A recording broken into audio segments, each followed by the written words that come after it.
தமிழ்நாடு அனைத்து சத்துணவு அங்கன்வாடி ஓய்வூதிய சங்கத்தின் மாநில அளவிலான மாபெரும் தர்ணா போராட்டம் சென்னை சேப்பாக்கம் அலுவலக வளாகத்தில் தமிழ்நாடு அனைத்து சத்துணவு அங்கன்வாடி ஓய்வூதிய சங்கம் மாநில அளவிலான தர்ணா போராட்டம் நடைபெற்றது.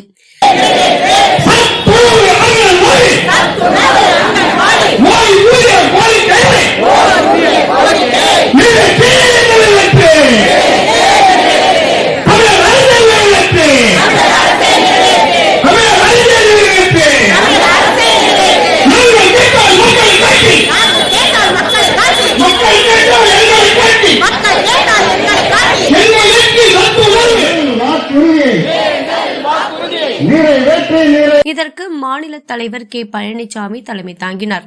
துவக்க உரையினை டிஎன்ஜிபிஏ மாநில தலைவர் என்எல் சீதரன், கோரிக்கை விளக்க உரையினை சங்கத்தின் பொதுச் செயலாளர் பி ராமமூர்த்தி பேசினார்.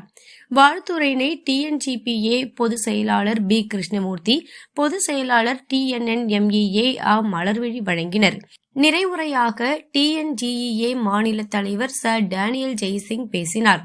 செய்தியாளர்களிடம் பேசிய மாநில தலைவர் கே பழனிசாமி, தமிழக அரசு குறைந்தபட்சம் மாத ஓய்வூதியம் ரூபாய் 7,850 வழங்கிட வேண்டும்.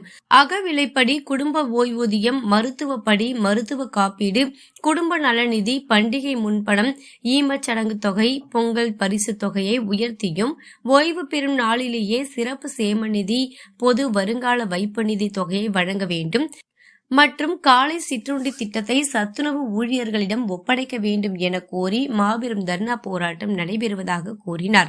அங்கன்வாடி ஓய்வூதியர் சங்கத்தினுடைய மாநில தலைவர் கே பழனிசாமி.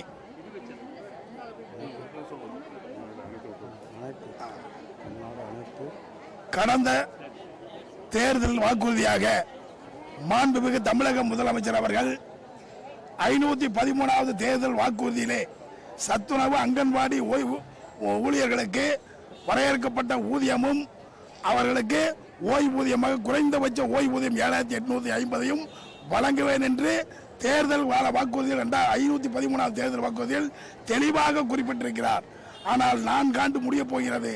இனியும் இன்று வரை அந்த தேர்தல் வாக்குறுதியை நிறைவேற்றவில்லை. ஆகவே ஊழியர்கள் மத்தியிலே மிகப்பெரிய அதிருப்தியும் கோபமும் இந்த அரசு மீது இருக்கிறது.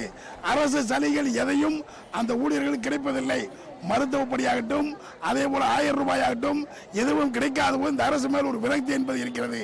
ஆகவே தேர்தல் கால வாக்குறுதியை நிறைவேற்ற வேண்டும். வரக்கூடிய இந்த பட்ஜெட்டில் 2025 பட்ஜெட்டிலே உடனடியாக மாநில நிர்வாகிகளை அழைத்து பேசி பிரச்சனைக்கு தீர்வு காண்பார் என்ற நம்பிக்கை எங்களுக்கு இருக்கிறது. முதலமைச்சருடைய கவனத்தை ஈர்ப்பதற்காக 2 கட்ட போராட்டங்களை நடத்தியாச்சு.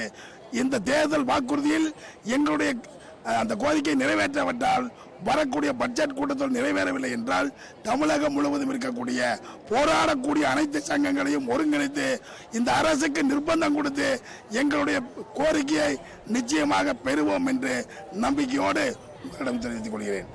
எங்களுக்கு கோரிக்கை பட்ஜெட்டை நிறைவேற்றவில்லை என்றால் போராட்டம் தொடரும் என்று கூறினார். நன்றி உரையினை மாநில பொருளாளர் சி.இ. ராமநாதன் கூறினார். சங்கத்தின் மாநில துணைத் தலைவர்கள், மாநில செயலாளர்கள் மற்றும் கோவை மாவட்ட தலைவர் கே.என். ராமசாமி உட்பட அனைத்து மாவட்ட பொறுப்பாளர்கள், உறுப்பினர்கள் என சுமார் 2000க்கும் மேற்பட்டோர் கலந்து கொண்டனர்.